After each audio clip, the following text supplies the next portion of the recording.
मंगलाचरण करेंगे। ओम नमः सिद्धेभ्यः जय श्री ओम नमः सिद्धेभ्यः जय श्री ओम नमः सिद्धेभ्यः। मंगलम भगवान वीरो मंगलम गौतमो गणि मंगलम मुकुंद कुंदाद्यो जैन धर्मोस्तु मंगलम।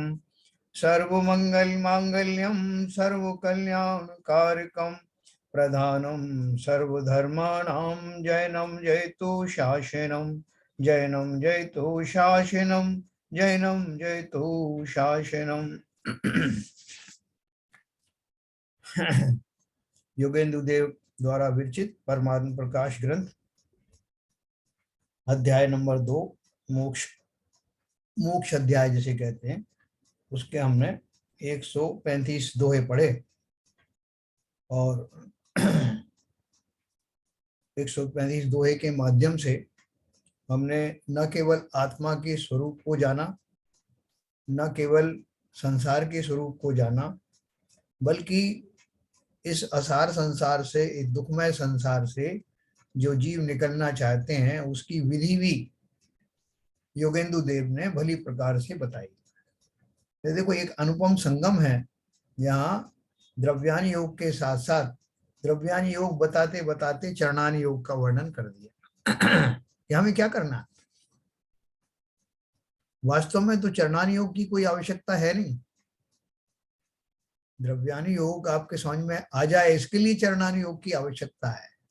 और एक बार द्रव्यान योग समझ में आ जाता है तो चरणान योग तो सहज में ही हो जाता है। क्योंकि वो जीव क्या करेगा, उसको आपने जो मार्ग बता दिया, उस मार्ग में जाने के लिए संसार के जिन जिन मार्गों को उसे अवरुद्ध करना है वो अपने आप अवरुद्ध होते चले जाएंगे। और इसी का नाम नियम संयम धर्म तप आदि है। करने नहीं पड़ेंगे। मैंने आपको एक टारगेट दिखा दिया कि यहाँ पहुंचना है, और वहां पहुंचने के लिए जो जो रास्ते होंगे आप उन्हीं रास्ते से होके जाएंगे। तो उसीलिए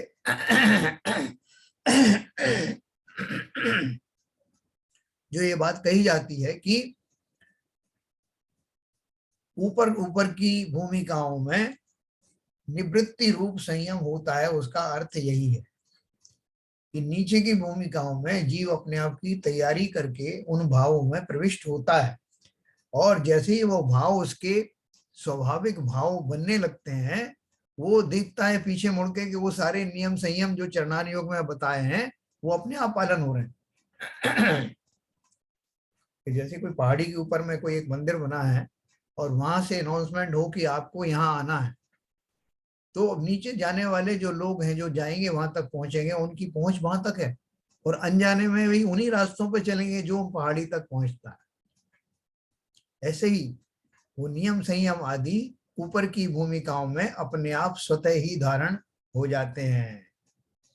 तो देखो, अभी जो अपन बात पढ़ेंगे उसमें खाली प्रवृत्ति रूप संयम की बात चलेगी, लेकिन उससे कब आपके भाव ही वैसे हो जाएंगे, वो सारे नियमित अनुशासन आपके जीवन में कब रच पच गए, घुल मिल गए, आपको पता ही नहीं चले। तो योगेंद्र देव जी ने जैसे कल अपन को बताया था कि पहले तो हमको अपने इस पर्याय की वैल्यू समझाई, इसकी क्या कीमत है, इसको कैसे इसका जो है पूरा पूरा उपयोग करना है ना, ये सब बताया। यहाँ तक भी बताया कि अगर मैंने इस पर्याय का सदुपयोग नहीं किया तो बुढ़ापा रूप दीमक इसे खा जाएगी।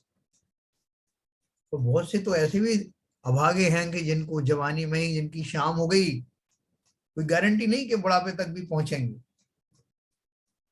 लेकिन जिन्होंने ये सोच रखा है कि बुढ़ापे में धर्म कर्म कर लेंगे, उनकी भी कोई गारंटी नहीं है बुढ़ापे में जाके कितनी शिथिलता आएगी, कैसे भाव खराब होंगे, कौन जानता है। रोग रोग घेर लेंगे। इसलिए सबसे उपयुक्त समय है जवानी। इस यौवन अवस्था में जितना कर सकते हो वो अवश्य करना। बुढ़ापे में बैठ के खाना, बैठ के खाने का अर्थ क्या है कि जब हम अशक्त भी हो जाएंगे तब भी हमारे जिन भावों का निर्माण हमने कर लिया है, जो नींव हमने डाली है, वो नींव आगे चल करके अवश्य ही स्थायी नींव साबित होगी। तो देखिए, हमने कल 135 नंबर का दोहा पढ़ा था। मैं आपको शेयर करूंगा।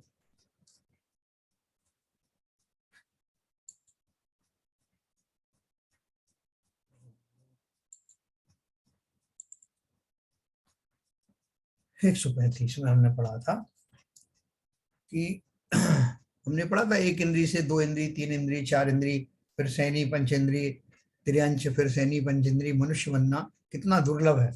ये पढ़ने के बाद हमने बोला मनुष्य में भी आर्य क्षेत्र, मनुष्य बन गए, उसमें भी आर्य क्षेत्र, उत्तम कुल, दीर्घ आयु, सत्संग, धर्म श्रवण, धर्म का धारण और उसे जन्म पर्यंत निवाहना, ये सब बातें दुर्लभ हैं। सबसे दुर्लभ आत्मज्ञान है जिससे कि चित्त शुद्ध होता है। ऐसी महादुर्लभ मनुष्य देह पाकर तपश्चरण अंगीकार करके निर्विकल्प समाधि के बल से रागादि को त्याग कर परिणाम निर्मल करने चाहिए। जिन्होंने चित्त को निर्मल नहीं किया वे आत्मा को ठगने वाले हैं, ऐसा दूसरी जगह भी कहा है कि चित्त के बंधने से यह जीव कर्मों से बंधता है। जिनका चित्त परिग्रह से धन धान्यादि से आसक्त हुआ वे ही कर्म बंधन से बंधते हैं, और जिनका चित्त परिग्रह से छूटा, आशा से अलग हुए, वे ही मुक्त हुए। इसमें संदेह नहीं है। ये आत्मा निर्मल स्वभाव है, सो चित्त के मैले होने से मैला होता। आज हम पढ़ेंगे 136 नंबर।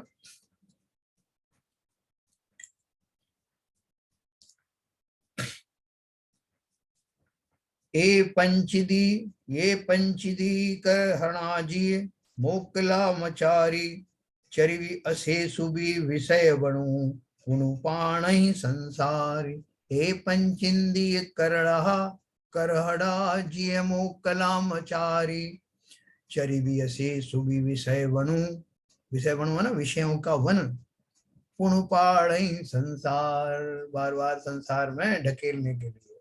क्या बताया आगे? 5 इंद्रियों का जीतना दिखलाते हैं। ये प्रत्यक्ष 5 इंद्रियां रूपी ऊंट हैं, उनको अपनी इच्छा से मत चरने दे, क्योंकि संपूर्ण विषय वन को चर के फिर ये संसार में ही पटक देंगे। संसार से निकलने देंगे नहीं। भावार्थ है ये पांचों इंद्रिय अतीन्द्रिय सुख के आस्वादन रूप परमात्मा में परांडमुख हैं, मतलब उनमें परमात्मा में कहीं प्रविष्ट होने नहीं देती। उनको हे मूढ़ जीव, तू शुद्धात्मा की भावना से परांडमुख होकर इनको स्वच्छंदी मत कर अपने वश में रख, ये तुझे संसार में पटक देंगे, इसलिए इनको विषयों से पीछे लौटा।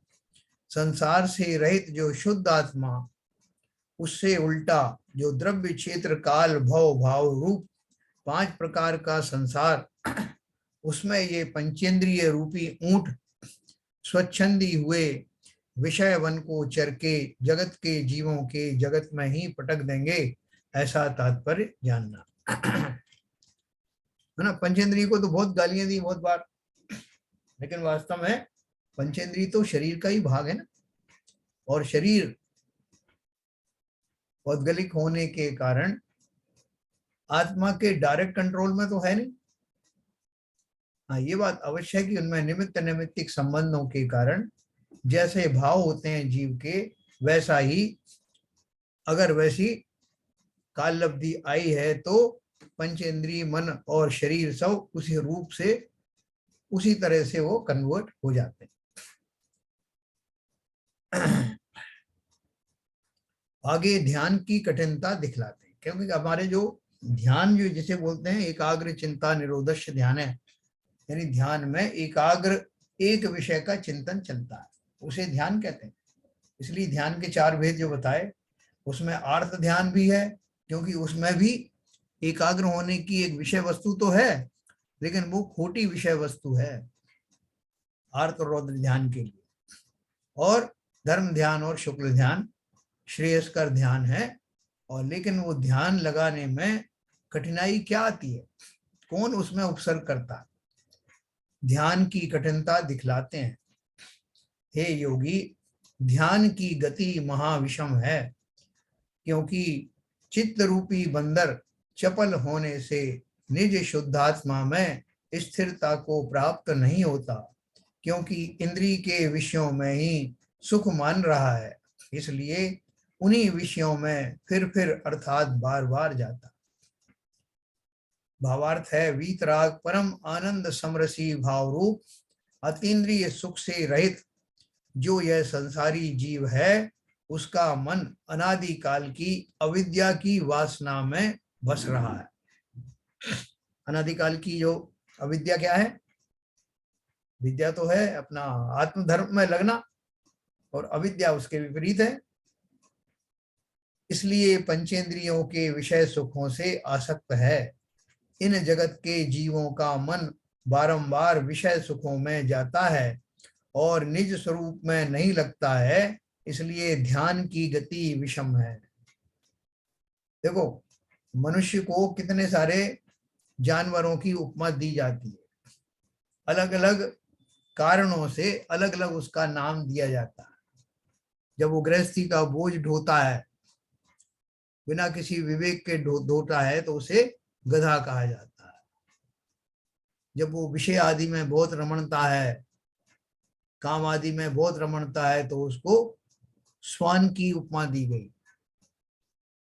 जब वो भेड़ चाल चलता है, अनुसरण बिना विवेक के करता है, तो उसे भेड़ कहा जाता है। जब मैं किसी के कहने में आकर के खोटे कामों में लग जाता हूँ और तदनुसार मुझे उसका फल भुगतना पड़ता है, तो मुझे बलि का बकरा कहा जाता है। जब मैं स्वच्छंद होकर के विषयों में रमण करता हूं, तो ऊंट कहा जाता है। सारे ये जानवर जो है इन मेरे अंदर ही बैठे हुए हैं। कैसे बैठे हैं? कि इन सब गतियों में से होकर के मैं गुजर चुका हूं, और इनके कुछ ना कुछ स्वभाव मेरे अंदर आज भी बैठे हैं। लेकिन इनमें से कि बंदर की चपलता, कितनी चंचलता, अभी पल में तोला पल में मासा, ये सारे गुण मेरे अंदर मौजूद हैं, क्योंकि इन गतियों में मैं अनंत बार रहा। तो इन अपनी ये टेंडेंसी को अच्छे से पहचानना, अपनी प्रवृत्तियों से परिचित होना, और अब मैं बंदर नहीं बनूंगा। नहीं बनूंगा मतलब उन गतियों की अपेक्षा नहीं, भावों की अपेक्षा। ये बोल रहे हैं कि बंदर कितना भी बूढ़ा हो जाए वो चपल रहेगा, छलांग लगाता रहेगा। ऐसे ही मैं भी इस उम्र के पड़ाव पर आने के बावजूद भी जो कुछ वृत्तियां मेरी स्वभाव में आ गई हैं, उनसे निकल नहीं पाता। मैं आज भी मान कषाय से आहत हूं, क्योंकि मनुष्यों में मान कषाय मुख्य होता है ना, मनुष्य पर्याय। आज भी मैं उस मान पर्याय को उदाहरण बनाए रखने के लिए माया कषाय का आश्रय लेता हूं। जितनी तरह के संसार के लोभ हैं, उन लोभों से मैं भरा हुआ हूं। मेरी कोई भी वृत्तियां बिना लोभ की होती नहीं। जाने अनजाने बहुत गहराई में, कई बार हमें खुद भी नहीं मालूम पड़ता कि इसमें मेरा क्या लोभ है, लेकिन बहुत गहरी बैठी हुई परतों के नीचे मेरी वो धारणाएं, वो प्रवृत्तियां मुझे वैसा करने पर बाध्य करती हैं। और जो पूरी ईमानदारी से जब अपने आप को खोजता हूं, तो मालूम पड़ता हूं कि लोभ तो अभी भरा हुआ है ना। वो क्रोध बिना कारण आता नहीं। ये तीनों कषायों की पूर्ति अगर नहीं होती तो क्रोध आता है। जो जो इसमें निमित्त बनते हैं मुझे ना मिलने में, जो मेरी अभीष्ट वस्तु हैं, उनके प्रति मुझे क्रोध आता है। तो ये चारों ही जाति की कषाय वास्तव में मेरे अंदर में स्थायी रूप से वसी हुई उन वासनाओं और कुसंस्कारों के कारण है, जो अनादिकाल से मेरे अंदर कूट कूट कर भरी हुई हैं। और अब समय आ गया है सदगुरु की चरण में शरण में आकर के अपने अंदर बैठे हुए इन पशुवत आचरणों को, कुसंस्कारों को निकाल बाहर करना। आचार्यों ने कोई भी एक भी शब्द निरर्थक नहीं उपयोग किया। वो अगर ऊंट कह रहे हैं तो हम ऊंट भी हैं, उसे योनि की बात नहीं कर रहे हैं। ये तो उसकी उपमा दे रहे हैं कि उसकी जो प्रवृत्ति है वो हमारे अंदर आज भी बनी। आगे देखिए, तो वो क्या बोल रहे हैं कि जब तक इनमें से कोई भी प्रवृत्ति मेरे जीवन में बसी हुई है, तब तक मैं ध्यान कैसे करूंगा। जब भी ध्यान करने बैठूंगा इनमें से कोई ना कोई प्रवृत्ति बलवती हो जाएगी और मैं अपने लक्ष्य से च्युत हो जाऊंगा। इसलिए बहुत सावधान रहना, स्वयं आकलन करना। जैसे हम आंख बंद कर रहे हैं तो हम आहट ले रहे हैं कि जैसे जंगल में बैठे हैं, आहट ले रहे हैं कहीं कोई बंदर तो नहीं आया, कोई हिरण आया क्या, कोई फला आएगा, फीलिंग से मालूम पड़ जाएगा। ऐसे ही अपनी वृत्तियों का आकलन करना, ध्यानस्थ होने में जो जो बाधाएं आए उनको पहचानना। प्रारंभिक भूमिकाओं में ध्यान करने में हमें बहुत दिक्कत आई, और जो दिक्कत आएगी तो उसके पहले मैं इस बात को पता लगाऊं जब मैं ध्यानस्थ होता हूं तो कौन कौन सी वृत्तियां आड़े आती हैं, और थोड़े से ही परिश्रम से पता लग जाएगा कि जब मैं ध्यान में बैठता हूं तो मुझे कौन कौन से भाव आए, किस चीज से मैं विचलित हुआ, और उन सबको निकालने का अब समय आ गया है। बहुत इग्नोर किया मैंने क्योंकि ध्यान की आवश्यकता थी नहीं, लेकिन अब नहीं चलेगा। अब मुझे ध्यानस्थ होना है, और ध्यानस्थ होने में क्या क्या बाधाएं आ रही हैं उनको एक एक करके उसको कैटेगरी वाइज उनको ध्यान में लाना है, इनको निकालना है। मुझे इन वृत्तियों से ऊपर हट करके उपयोग को स्वयं में एकाग्र करना है, वही ध्यान की स्थिति है। तो उन्होंने ये लगा, इन जगत के जीवों का मन बार बार विषय सुखों में चला जाता है और निज स्वरूप में नहीं लगता है, इसलिए ध्यान की गति बड़ी कठिन है। अब कोई कठिनाई मैं नहीं होने दूंगा। कठिन तब तक ही थी जब तक मैंने इनको एड्रेस नहीं किया, उनको संज्ञान में नहीं लिया, क्योंकि मुझे वहां चलना नहीं था। जब मैं जवानी में था तो मेरे आसपास बहुत सारे लोग तरह तरह की पूजा अर्चना धार्मिक अनुष्ठान करते थे, मैं उनको इग्नोर किया करता था क्योंकि मुझे तो वहां जाना नहीं था। तब मैं कहा करता था कि ये सब बूढ़े लोग के पास कोई काम नहीं है तो चलो अपना टाइम पास कर रहे हैं। लेकिन अब जब मैं इस बात को समझ चुका हूं कि एकमात्र करने योग्य कार्य यही है, तब उस मार्ग को बहुत बारीकी से पहचानना, उसमें होने वाली एक एक बाधा को हटा देना। तो अब हम उस मंजिल पर आ गए। अगला दुआ है 138 नंबर।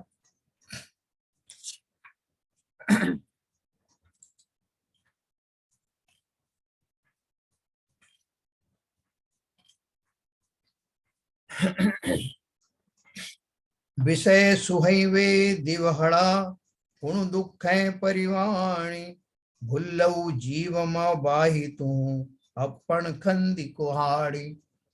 क्या अर्थ है इसका? आगे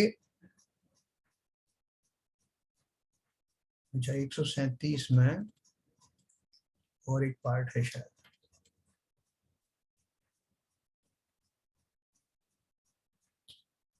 हाँ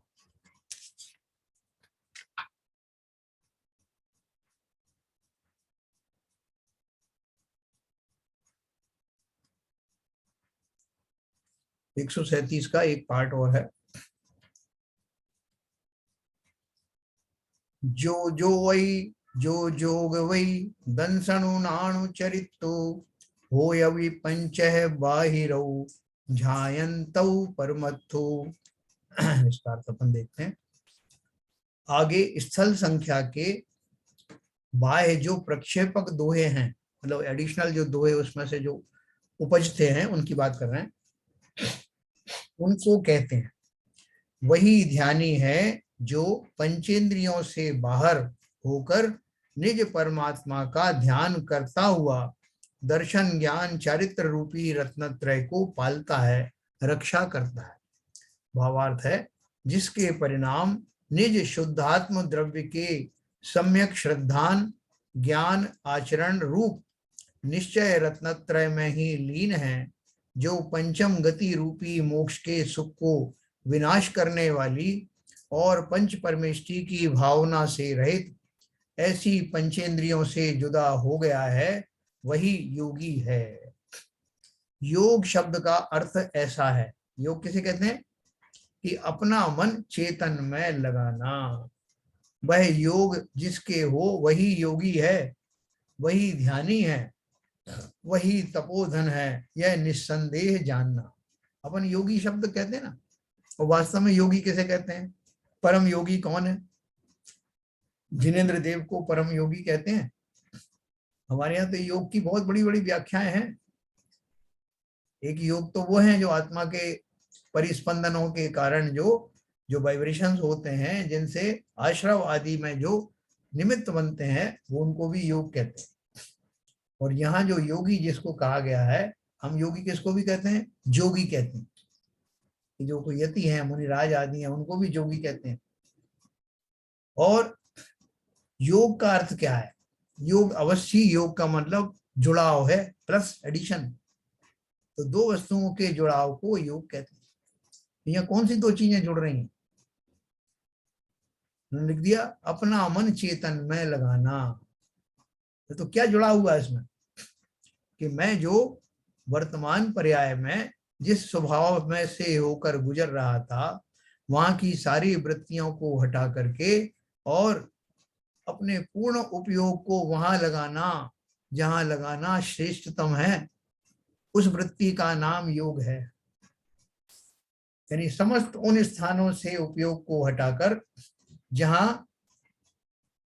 उस उपयोग की कोई कीमत नहीं हो रही थी, जो व्यर्थ में जा रहा था, वहां से हटाकर स्वयं में स्थापित करना, वही योग है, महायोग है। ऐसा योग कर पाने में महायोगी अर्थात जिनेंद्र देव आदि ही समर्थ हैं, है ना। यहाँ योग की अर्थ वहां पर वो है, यह निसंदेह जान, वह योग जिसके हो वही योगी है।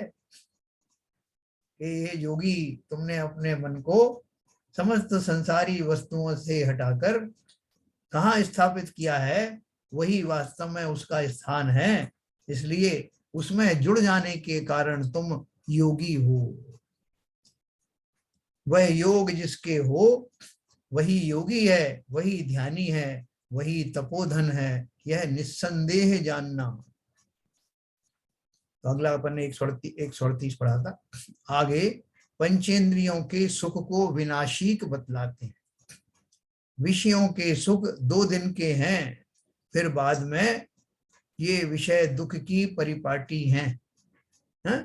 ऐसा जानकर हे भोले जीव, तू अपने कंधे पर आप ही कुल्हाड़ी को मत चला।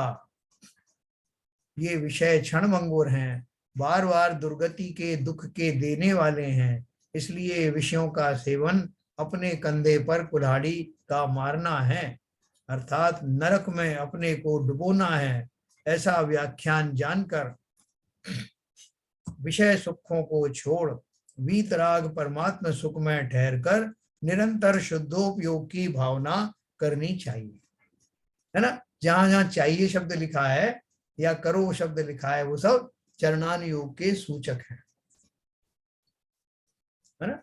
बच्चा जब छोटा होता है तो उसके माँ बाप उसको बहुत सारे उपदेश देते हैं, शिक्षाएं देते हैं, ऐसा किया करो, वैसा किया करो, ऐसा नहीं करना चाहिए, वैसा नहीं करना चाहिए। तो क्यों? क्योंकि वो भोला है, उसको पता नहीं है कि क्या क्या करना चाहिए, क्या नहीं करना चाहिए। तो हम सब भी भोले जीव है ना।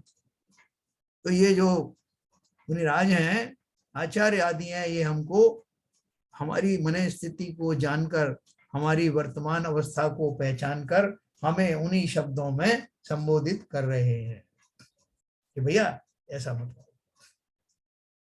अब अपन क्या समझते हैं, अभी तक तो अपन ने कभी सुना नहीं। जैसे बूढ़े आदमी कुछ कहते तो अपन कहते रहे तो बूढ़े हो गए साहब, सटिया गए, इनकी क्या बात सुनना, बार बार यही बात करते हैं। तो यहाँ उन्होंने अत्यंत ममता पूर्वक, करुणा पूर्वक जीवों को एड्रेस किया। क्या छोटे, क्या बड़े, क्या जवान, क्या बूढ़े, सबको ही ये संदेश दिया। लेकिन उन्होंने उस सिद्धांत को, संदेश को पकड़ा जिन्हें वास्तव में उसका भाव भाषण हो गया। बाकी तो सब यही कहेंगे कि बार बार सब यही बात करते हैं साहब, सभी शास्त्रों में यही तो बात लिखी, पंचेंद्री के विषयों को काहे के लिए दी फिर ये पंचेंद्री? पंचेंद्री दी, शरीर दिया, सब कुछ दिया, मनुष्य पर्याय दी। अब ऊपर जाएंगे तो लोग पूछेंगे ना, तुमने भरपूर भोजन किए कि नहीं, सारे रसों का स्वाद लिया कि नहीं, और आप हो के हर बार मना करते रहते हो कि इनको नहीं करना, पर दी क्यों? ये जो दिए हुए हैं इनकी सार्थकता समझो। ये 5 इंद्रियां आपकी अवश्य ही इस दिशा के लिए भी सहभागी हो सकती हैं। जिन इंद्रियों को हम विषय सुखों का ही माध्यम समझते हैं, वो वास्तव में अगर सही उसकी हमने वैल्यू समझी, सही उनका उपयोग समझा, तो ये ही इंद्रियां हमको हमारे अभीष्ट मार्ग पर स्थापित करने में सक्षम है। कानों से वो सुनूं जो श्रवण योग्य है, आंखों से वही देखूं जो दर्शन योग्य है, रसना से वही बोलूं जो भक्ति आदि का स्वरूप है। सारी इंद्रियां, नासिका से मैं ग्रहण करूं उस सुगंध को जो मुझे मोक्ष मार्ग की ओर ले जाती है। इन विषयों विषय वस्तु को उनको खाली डाइवर्ट करना है, बाकी इंद्रियां बुरी थोड़ी, ना ही शरीर बुरा है। यह तन पाए महातप कीजिए, या मैं सार यही। जिस पर्याय के लिए देवता भी तरसते हैं, उस पर्याय का शरीर मनुष्य देह मैंने प्राप्त की है। खाली उसकी कीमत पहचान करके उसका सही उपयोग लगाऊं तो जो आज आचार्य कह रहे हैं वही उसी भाषा में मैं भी कहना शुरू करूंगा। इसलिए उसको ऐसे ही मत जाने देना कि साहब ये तो हर एक किताब में यही लिखा है। लिखा तो है, लेकिन कौन सा वाक्य कब मुझे ट्रिगर कर जाएगा मैं नहीं जानता। कई बार अपन कहते थे साहब वो उनकी बात बहुत अच्छी लगी साहब, आप कह के रह गए साहब ये तो मैं भी तो कह रहा था आपसे यही बात। नहीं नहीं वो साहब ठीक है, तो मुझे उनकी बात बहुत अच्छी लगी। तो एक्चुअली क्या होता है कि जिस क्षण हमको कोई बात अच्छी लगती है, वो किसी के मुखारबिंद से निकलती तब हमारी वास्तव में काललब्धि आ गई होती है, और हम सारा श्रेय उसको देते हैं। तो दूसरे लोग बड़े दुखी हो जाते हैं, साहब मैंने भी यही बात कही थी, मुझे तो श्रेय मिला नहीं, ये किसी और को दे रहा है। क्योंकि उसका उस घटना का जब भी काललब्धि आती है, उस समय जहां जो निमित्त मिल रहा है उसी के ऊपर उसका आरोप आता है। तो देखो उन्होंने क्या लिखा हुआ, और सिंपल बात है कि ऐसा व्याख्यान सुनकर विषय सुखों को छोड़ वीतराग परमात्म सुख में ठहर कर निरंतर शुद्धोपयोग की भावना करनी चाहिए। अब शुद्धोपयोग की भावना दो तरह से हो सकती है। एक तो ये कि सीधा शुद्धोपयोग में ही चला जाऊं, और दूसरा ये कि मैं कब शुद्धोपयोग में जाऊंगा, है ना। ऐसी मेरी जो लालसा है, ऐसी मेरी जो वांछा है, उस वांछा को भी शुद्धोपयोग की भावना कहते हैं। इसलिए जिन जीवों को सम्यक दर्शन होना होता है, तो वो जो शुद्धोपयोग की बात चलती है ना कि चतुर्थ गुण स्थान में शुद्धोपयोग होता है कि नहीं होता, तो वास्तव में वो किस अपेक्षा से शुद्धोपयोग होता है, क्योंकि उनको उस शुद्धोपयोग की उत्कट प्रबल इच्छा होती है कि वो प्रकट हो। उसकी वो उत्कट इच्छा ही उसे शुद्धोपयोग में स्थापित कर देती है, और वो चूंकि सीधी सीधी आत्मा से कनेक्ट होती है वो शुद्धोपयोग की भावना, इसलिए उन क्षणों को शुद्धोपयोग के क्षण कहा जाता है। ये बहुत बारीक रहस्य है। जो लोग नहीं मानते ना कि शुद्धोपयोग में चतुर्थ गुण स्थान शुद्धोपयोग नहीं होता, तो वो जो उन्होंने जो अमृत कलश लिखे हैं उसमें ये बात, ये रहस्य बताया कि चूंकि वो आत्मा से कंसंट्रेट होकर के वो भाव बनते हैं, शुद्धि प्योर शुद्धोपयोग को सिद्ध करने वाला ये शुद्धोपयोग भी शुद्धोपयोग ही कहा जाता है। जैसे जैसे हमारी बुद्धि सूक्ष्म होगी ना, इस रहस्य को हम बहुत भली प्रकार समझेंगे। तो यहाँ तो फिर क्या लिखा है, वीतराग परमात्मा सुख में ठहर कर निरंतर शुद्धोपयोग की भावना करनी चाहिए। वो भावना योग सिखाते ना हमारे प्रमाण सागर। तो भावना योग में वो क्या बोलते हैं कि मैं ऐसा सोच रहा हूं, मैं ऐसा हो गया हूं। बहुत सारी जगह आपको ऐसे मिलेगा। जैसे युगल जी ने लिखा कि मैं बहुत जल्दी मेरे बंधन टूटने वाले हैं, त्वरित टूटेंगे बंधन आज। ऐसा अंदर में संकल्प, ऐसा भाव भाषण करने वाले की दिल्ली दूर नहीं। बिल्कुल मान के चलो क्या कमी है मुझ में, अवश्य ही मैं वो करूंगा, वह कर पाऊंगा जो मेरे पहले के पूर्वजों ने किया है। वो भी मनुष्य पर्याय में थे, मैं भी हूं। ऐसा भरे विश्वास के साथ में जिस क्षण हम कमर कसेंगे हम पाएंगे कि हम उस मार्ग में स्थापित हो गए। जब एरोप्लेन चलता है ना, जैसे ही वो उड़ान भरता है तो हम सोचते सोचते ही हम देखते हैं कि हम उड़े क्या, तो देखा तो हम जमीन से 15 फीट ऊपर है, आगे नीचे देख अरे वास्तव में हम ऊपर आ गए। ऐसे ही अनजाने में ही अपने इन सद उपक्रमों के द्वारा मैं स्थापित हो जाऊंगा उस कक्ष में, उस लेवल में जहां अनंत अनंत जो मोक्षार्थी स्थापित हो चुके हैं। एक सौ और मैं पढ़ता हूं 139, फिर अपन डिस्कस करेंगे। संता विषय जो परिहरई बलि की ज्यों हूं तासु सो दैवेण जी पुण्यौ शीसु खडिल जासु। 139 आगे, आत्म भावना के लिए जो विद्यमान विषयों को छोड़ता है उसकी प्रशंसा करते। जो कोई ज्ञानी विद्यमान विषयों को छोड़ देता है उसकी मैं पूजा करता हूं, क्योंकि जिसका सिर गंजा है वह तो देव कर ही मुंडा हुआ है, वह मुंडित नहीं कहा जा सकता है। शुरू से गंजा है तो उसको किसी ने किया क्या गंजा? नहीं साहब, किसी ने किया, तो ऐसे ही थे शुरू से ही। तो इसलिए उन्होंने बोला जिसका सिर गंजा है वह तो देव करी यानी प्राकृतिक रूप से मुड़ा हुआ है। तो वो अगर सोचे कि भाई साहब ये अच्छा मिल गया, मुझे केश नौच नहीं करने पड़ेंगे, हैं मुड़ा मुड़ा ही पैदा हुआ हूं, तो आधा काम तो हो गया, प्रकृति ने कर दिया। लेकिन अगर वो उस मोक्ष मार्ग में लगना नहीं चाहता तो वो बाल उगाने की दवाइयां ढूंढता फिरेगा।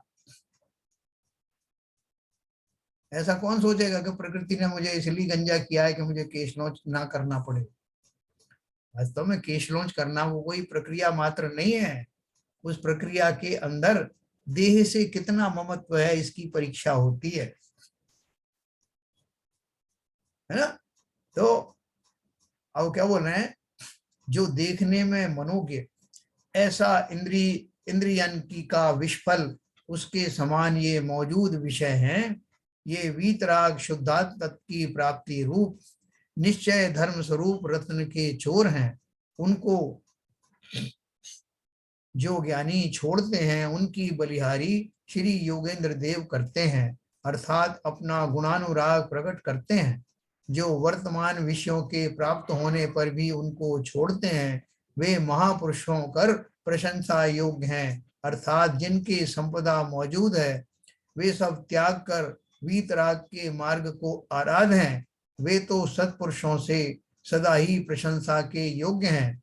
और जिसके कुछ भी तो सामग्री नहीं है परंतु तृष्णा से दुखी हो रहा है, अर्थात जिसके विषय तो विद्यमान नहीं है तो भी उनका अभिलाषी है, वह महानिंद है। देखो मैं आपको इतना ही बताऊंगा, दुआ बड़ा है, बात कल करेंगे। महावीर जी आप लोग सब गए होंगे, महावीर जी के बाहर में एक नेचुरोपैथी का एक आश्रम बनाया हुआ है, प्राकृतिक चिकित्सा। हाँ, उस प्राकृतिक चिकित्सालय में आप जाकर के, जैसे हरिद्वार में बना है ऐसे वहां बना है, और वो अपना महावीर जी का जो ट्रस्ट है उसके द्वारा संचालित है। वहां पर जाकर के आपको वो 10 दिन का 1 महीने का जैसी आपकी इच्छा हो वो कोर्स देते हैं, जिसमें आपको बिल्कुल सात्विक भोजन, भोजन तो क्या नाम मात्र का भोजन होता है, उसमें थोड़ी सी सब्जी या थोड़ा ये, कई बार चपाती भी नहीं देते, और कुछ अपने पेय वगैरह देते हैं, लेकिन लोग सहर्ष उसको एक्सेप्ट करते हैं। क्यों करते हैं? क्योंकि वो अपने स्वास्थ्य की रक्षा के लिए वहां आए। स्वास्थ्य खराब हो रहा था तो जैसा वो कहेंगे उस डिसिप्लिन में रह करके वो करते हैं और उनको अच्छा भी लगता है। तो जिन्होंने वास्तव में उस सब भोग करके वहां से जो जो कुछ वो खाते थे उसको छोड़ करके यहाँ आए हैं, तो उनको अपने स्वास्थ्य के लाभ की अभिलाषा है। उनसे कहें कल साहब कैसा लग रहा है आपको, अच्छा लग रहा है ये घास फूस खाते हुए पानी पीते? नहीं साहब बहुत अच्छा लग रहा है। अरे आप तो पहले वहां पे 56 प्रकार के भोजन करते थे और ये सब आपको बुरा नहीं लग रहा? और नहीं साहब बिल्कुल बुरा नहीं लग रहा, वो तो बहुत खाए साहब, यार देखो बहुत अच्छा लग रहा है।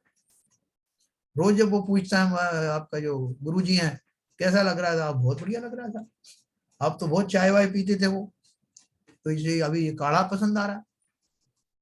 उसके पीछे कारण क्या है, वृत्ति क्या बदल गई कि मुझे समझ में आ गया कि जो कुछ मैं अब तक सेवन कर रहा था उससे मेरा स्वास्थ्य बिगड़ता जा रहा था, इसलिए अब ऐसी लाइफ स्टाइल का सेवन करूं जिसमें न केवल मेरे स्वास्थ्य में सुधार हो बल्कि मुझे ऐसा संतोष प्राप्त हो जो उन विषय वस्तुओं से प्राप्त नहीं हो रहा था। लोग स्वेच्छा से जाते हैं और रहते, लेकिन इसके साथ साथ बहुत से लोग वहां ऐसे भी होते हैं जो उस डिसिप्लिन से निकल करके वो अपना जो महावीर जी में बाहर जो होटल वोटल है चोरी से खिसक जाते हैं। तो साहब अभी आते हैं ना मंदिर के दर्शन करने, वो भी समझ रहे हैं कि कहाँ जा रहा है भंडार, और जाके उसको बोलता है कड़क चाय बना यार और 2-4 कचौरी वचौरी दे दे मुझे, हैं बहुत दिन से खाया नहीं है, गुरुजी ने मुझे बहुत तंग करके रखा है। वो बोले साहब हमने तो दुकान खोली इसके लिए रखी है कि जो जो गुरुजी से तंग हो जाए वो आके यहाँ कचौरी का सेवन करें। तो क्या किया हमने, किस लिए गए थे और क्या करने आ गए। इसी प्रकार से जो जीव वास्तव में अपना भला करने निकले थे उनके अंदर अगर वो वृत्तियां अभी भी साकार हैं, सजीव हैं, तो वो वापस से विषय वन में दौड़ आते हैं, लौट आते हैं। यही बात यहाँ बताई गई है। जो देखने में मनोज्ञ ऐसा इंद्रियन का विषफल उसके समान ये मौजूद विषय हैं, ये वीतराग शुद्धात्म तत्व की प्राप्ति रूप निश्चय धर्म स्वरूप रत्न के चोर हैं। तो सारी वृत्तियां और 2-4 हमारे साथ मिल गया है, चलो यार मुझे भी लग रहा है कि बहुत दिन से खाया नहीं कचौरी वचौरी, गुरुजी को तो पता ही नहीं पड़ेगा जब तक ये शुरू होगा शाम का सेशन, अपन अभी आते हैं। किस लिए गए, इतना धन इतना समय निकाल करके जिस काम के लिए गए वो तो किया ही नहीं, किसको ठगा, स्वयं को ही छला। इसलिए इस मार्ग पर चलना, पूरी दृढ़ता से चलना, संसार के समस्त मार्ग समस्त उपाय मैंने देख लिए, सुख कहीं नहीं है, कहूं ना सुख संसार में, सब जग देखा छान। तो क्या देखा छान, अगर सब जग देखा छान की गारंटी देते हो, ईमानदारी के साथ ये डिक्लेयर करते हो, तो फिर ये विषय वन हमको कभी भी श्रेयस्कर लगेगा नहीं। हम अब जिस मार्ग पर चल पड़े हैं वो मार्ग बहुत सब जगह छानने के बाद अपनाया गया है, अब वहां से वापस आने का सवाल ही नहीं। तो मैं आपको म्यूट करूंगा, अपन डिस्कस करते हैं।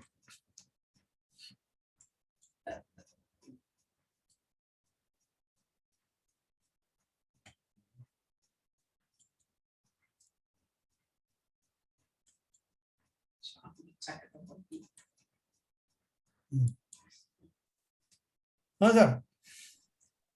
सर मैं एक चीज कहना चाहता था इसमें, जी आपने जो कहा है उसमें एक चीज जो है जो शायद उस पर ज्यादा तवज्जो नहीं दी है, वो है गुणानुराग। दैट इज हमारे जो अपने साथ के लोग हैं, इधर उधर के और पहचान वाले लोग हैं जो इस मार्ग पर चल रहे हैं, जी की भी हमें भूरी भूर प्रशंसा करनी चाहिए। बहुत बढ़िया, बहुत बढ़िया। जैसे आपने कहा ना वो महावीर जी में वो जो एक है, जी वो रवि ने मेरे को बताया था। हाँ हाँ, हम रह के आए वहां 10 दिन। हाँ, सो बहुत ही सुंदर स्थान है, जी और इसमें जो रहा है वो तो खैर अपना कराया है, जो पुण्य कमा लाए अपना, जो भी उसमें एक चर्या, एक बहुत स्थिर चर्या पे चले। और ऐसे कई कोर्स एक्चुअली में हम लोग टाइम टू टाइम करते रहे हैं, लेकिन फिर भी पूरा कंट्रोल नहीं हो पाता है। सो मुझे ऐसा लगता है कि एक गैप के बाद रिपीट कोर्स होने चाहिए इस तरह के। बिल्कुल सही है, सामूहिक रूप से जा सकते हैं समाज के लोग, बजाय और जगह जाने के वहां जाकर रहें स्थायी रूप से 10-12 दिन। नहीं ऐसा है साहब, जो आरपीजन साहब आप जो रिपीट कोर्स की बात कर रहे हैं, अगर रिपीट कोर्स की अगर भावना होगी तो वहां से जो कोर्स करके आए हैं उसका थोड़ा तो अमल करेंगे ना। आपकी बात सही है सर। नहीं आने के बाद तो ये समझते हैं 10 दिन का कोर्स हो गया, अब तो मेरी दिनचर्या, मेरा शारीरिक सारी जो क्रियाएं वो शुद्ध हो गई, अब मुझे कुछ करने की जरूरत नहीं है। जैसा खाना जैन साहब ने, बाहर निकल के वो कचौड़ी वाले के पास पहुंच के 10 दिन का पूरा कोटा पूरा कर लेते हैं। वो अपना इंटेंट चेंज होना है। और ये बात सही है कि अगर वो भावना बलवती रहती है और थोड़ी सी भी रहती है तो उसको बलवती बनाने के लिए रिपीट करने जाना जरूरी है। एक ग्रुप बना करके जाओ, वहां पे दो फायदे होंगे स्वास्थ्य लाभ के अलावा, क्योंकि सात्विक भोजन आदि रहता है तो इसलिए जो है विषय आदि के ज्यादा भाव भी नहीं आते। अरे साहब वहाँ का तो वातावरण ही ऐसा रहता है, कुछ नहीं। तो अरे सुबह नाश्ते में एक चीकू की फांक दे देंगे बस। अब उसको आप देखते रहो, सूंघते रहो यार। वहां जो बड़े से बड़े अमीर लोग जाते हैं जिनके लिए जो फ्रूट्स कोई मायने नहीं रखते, थोक के भाव में घर में रखे रहते हैं, और वहां वो उनको विनती करते हैं कि साहब आधा तो दो ना, सेब एक फांक दे रहे हो खाली। वो भी किसी को चीकू देते हैं, किसी को सेब देते हैं, किसी को क्या कहते हैं आड़ू देते हैं, सब पपीता देते हैं, depending on the body profile, disease profile. मुझे उन्होंने आपकी 10 दिन में वो चर्या चेंज करके रख देते हैं। यस बिल्कुल। और वहां धर्म चर्चा भी आप कर सकते हो, खाली टाइम बैठे वो करोगे भी क्या, और वातावरण ऐसा है कि आपको और दूसरे भाव आएंगे नहीं। तो ये बहुत अच्छा मेल है, अपने मिल करके 5-10 लोगों का ग्रुप, एक साधर्मी भाइयों का जाना चाहिए। बनाओ, प्रशंसा होनी चाहिए। प्रशंसा अगर आप इस तरह से उसको उजागर करते हैं इन गुणों को, तो उनकी प्रशंसा होनी चाहिए, भूरी भूरी प्रशंसा होनी चाहिए। बिल्कुल। देखो जो गुणी हैं, जो इस मार्ग में लगे हुए हैं, नियमी संयमी हैं, उनकी प्रभाव ना करिए, उनकी निंदा नहीं करना है। जो कुछ भी उन्होंने ग्रहण किया है वो ग्रहण भी अपन करके तो देखो ना, उतना भी नहीं कर पा रहे। सही बात, ये बात बहुत जरूरी है। तो इसलिए उनकी जो है, अगर हम जो है वास्तव में प्रशंसा करें तो उनके गुणों की प्रशंसा करें जो उन्होंने किए हैं, ना कि हम उनके जो है वो दुर्गुण निकालने शुरू कर दें। हमने तो उसमें भी प्राप्त नहीं किया ना। तो उसी प्रकार से ये जो मार्ग है, ये मार्ग जो है ऐसा है कि इसमें से हमारा जो खोटे संस्कार पड़े हैं वो बीच बीच में हमको इतने बढ़िया वातावरण में से निकाल कर भी वो कचौरी खाने में ले जाते हैं। इसके पीछे ही है, क्योंकि हम पूरी तरह से उन भावों से विरक्त नहीं हुए, इसलिए वो संस्कार हावी रहते हैं। तो निरंतर चेष्टाएं करें, हम अपना जो विचार विमर्श करते हैं ना, जैसे अपन इसके बाद अपन भूल ही जाते हैं, 1 घंटे के बाद में अपनी गृहस्थी में मस्त हो जाते हैं।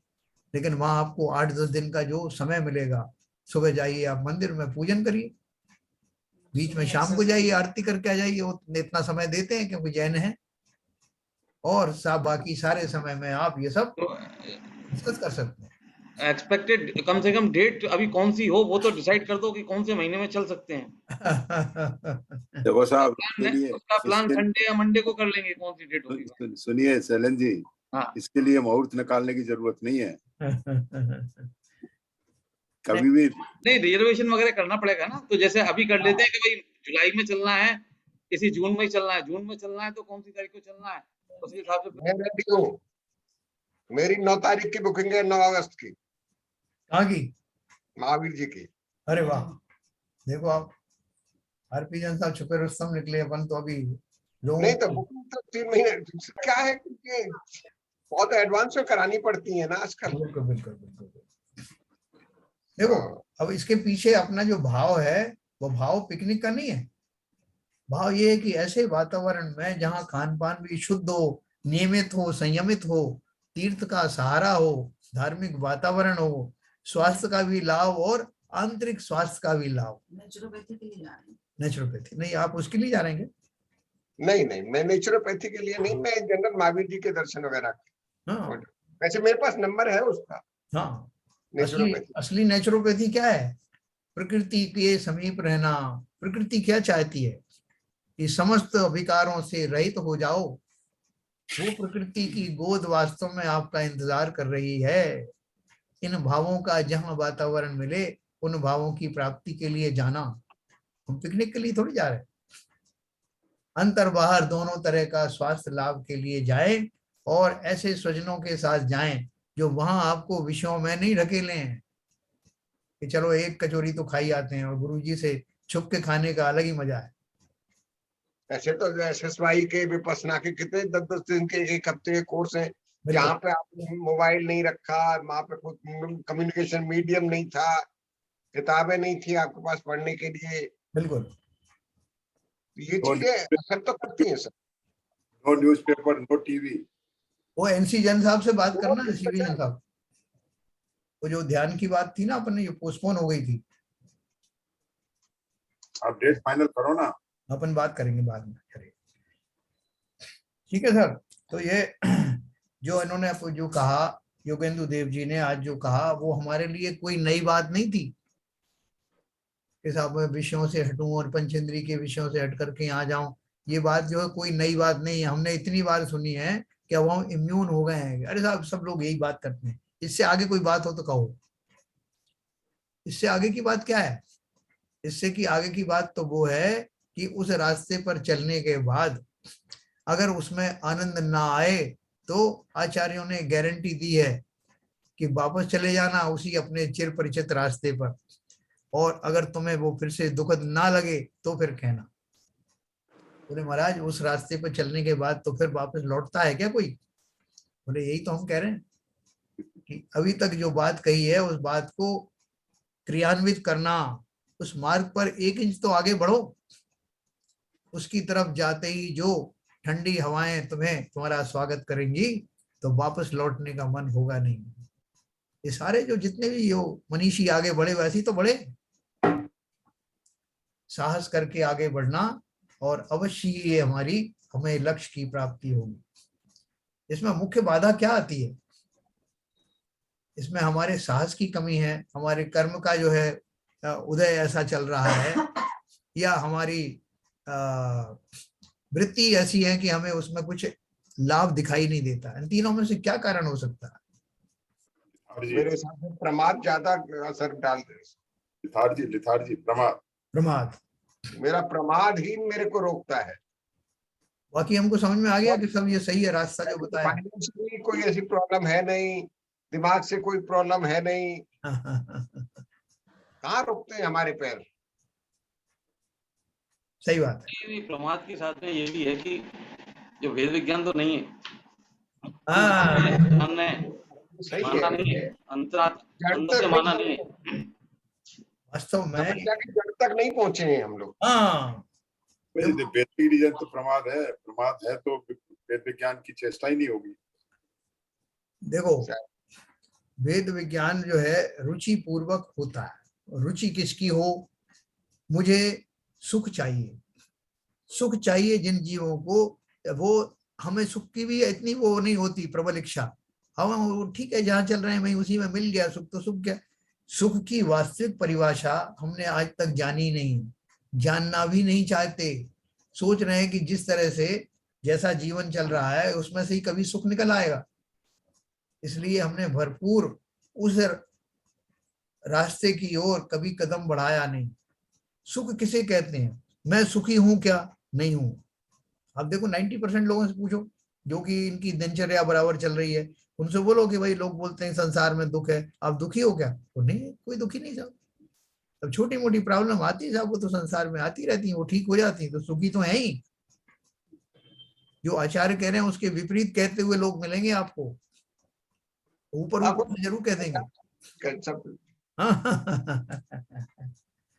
मोरे साहब ये सब चलता है, थोड़ा बहुत आती है ऊंच नीच आती है तो वो तो संसार को में होता ही है, लेकिन हम यहाँ वैसे बहुत मजे में हैं। तो जब तक हमारे अंदर में ऐसे भाव बने हुए हैं कि मैं मजे में हूं, कोई उपदेश हमारे लिए कार्यकारी होगा नहीं। तो जगाया तुमने कितनी बार, जगाते रहो, हमको तो सोने में ही मजा आ रहा है, तो काहे को जागूं? जो जानबूझ करके सो रहा है उसे कौन जगा पाया? तो इसलिए सबसे पहले तो अब चूंकि अपन प्रबुद्ध हो गए हैं, अपन ये जब सब शास्त्रों के माध्यम से समझ चुके हैं कि संसार में हो सकता है अभी कोई मेरे पुण्य के उदय के कारण उस तरह के संकट दुख दिखाई नहीं दे रहे हैं, वरना तो मेरी ही पर्यायधारी कितने मनुष्य कितने दुखी हैं, फुटपाथों पे सो रहे हैं, कार ने आया कुचल गया, आज भोजन मिला तो कल नहीं मिला, कपड़े आज हैं तो नहीं है कल, ऐसी परिस्थितियों वाले मनुष्यों को भी हम स्वयं अपनी आंखों से देखते हैं। उन पशुओं को देखते हैं जिन पर बोझा लादा गया, जिन योनियों में मैं हजारों बार अनंतों बार जन्मा, उनको मैं प्रत्यक्ष देखता हूं। तो अवश्य इससे निष्कर्ष निकालना कि भले ही किसी पुण्य के उदय के कारण मैं वर्तमान में इस सुखद अवस्था में हूं जिसे मैं सुखी कहता हूं, लेकिन देर नहीं लगेगी कि बाकी के जो भोग रहे हैं उनकी श्रेणी में जाते हुए मुझे भी देर नहीं लगेगी। और पुण्य हमेशा साथ रह देता नहीं, पुण्य उदय जिनके उनके भी ना ही सदा सुख साता। तो इसलिए इसको जान करके अब परमानेंट इलाज करो ना। कि अपन बोलते हैं कि साहब अब जो उसने पहले हमारे पास एक झोंपड़ी थी, अब मैं एक पक्का मकान बना लिया साहब। क्यों बना लिया? झोंपड़ी में रहते ना। नहीं साहब, मुझे परमानेंट ऐसी चीज चाहिए जो टूटे नहीं बार बार, जिसमें कहीं बरसात आ जाए, ये आ जाए तो कुछ नहीं, इसलिए परमानेंट चाहिए। ऐसे ही वर्तमान जो परिस्थिति चल रही है वो भी पुण्य क्षीण होते ही नष्ट हो जाने वाली है। इसलिए अब ऐसा इंतजाम करना कि पुण्यों से पार, जहां पुण्य की भी आवश्यकता नहीं और मेरा सुख अव्यववाद रूप से मुझे मिलता रहे, ऐसी परिस्थिति का निर्माण, ऐसी स्थिति का निर्माण, ऐसी गति का निर्माण मेरे स्वयं के हाथ में है। और वो नैसर्गिक रूप से मुझे मिल सकता है। मुझे उसके लिए करना कुछ नहीं है, छोड़ना है।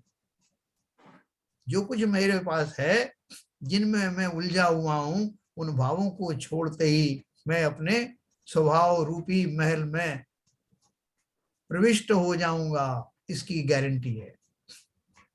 वो सब छोड़ना ही तो करना है, छोड़ना ही करना है।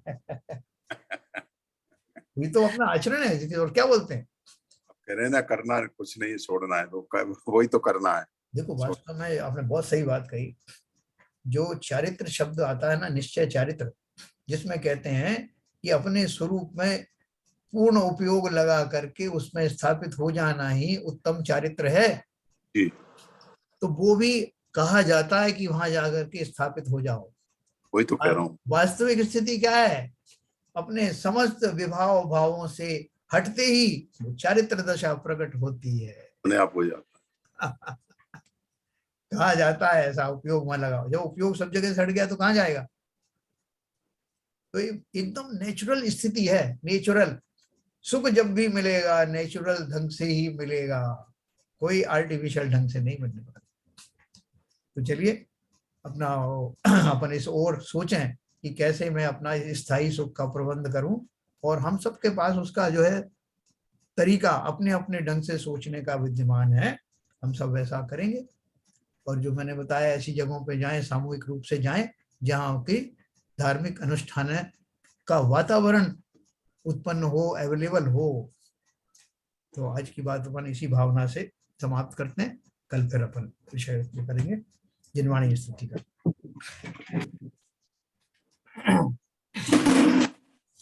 मिथ्यात्म नाश वे को, ज्ञान के प्रकाश वे को, आपा पर भास वे को, भानुसी बखानी है। क्षौ द्रव्य जान वे को, बंध विधि भान वे को, स्वपर छान वे को, परम प्रमाणी है। अनुभव बताए वे को, जीव के जताए वे को, काहू ना सताए वे को, भव्य और यानी है।